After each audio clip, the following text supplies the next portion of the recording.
dance group from Mendez, Cavite. Nagsimula kami nung year 2000. Nanggaling sa iba't ibang mga local dance group yung mga members namin. Yung pagsasayaw yung nagsilbi na naming trabaho at dito na namin kinukuha yung mga pangailangan namin.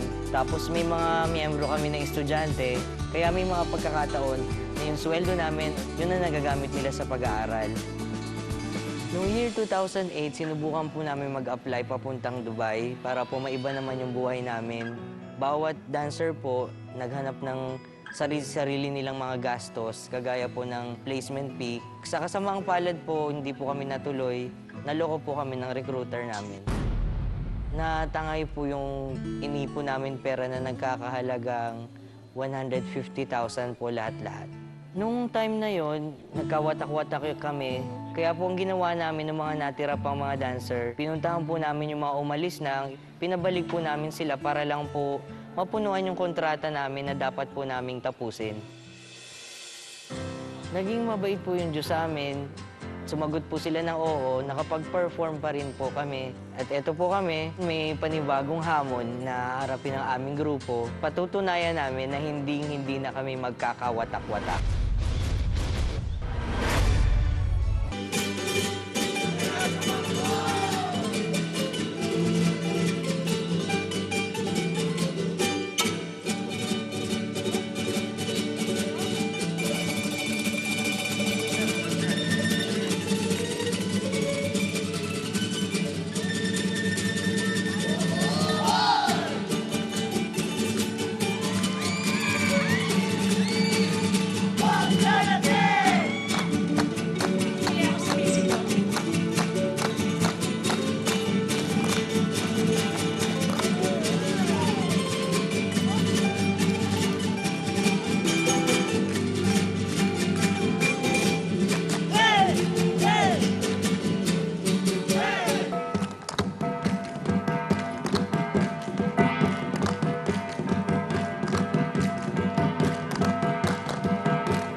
Bughaw Folkloric Dance Group! Diba?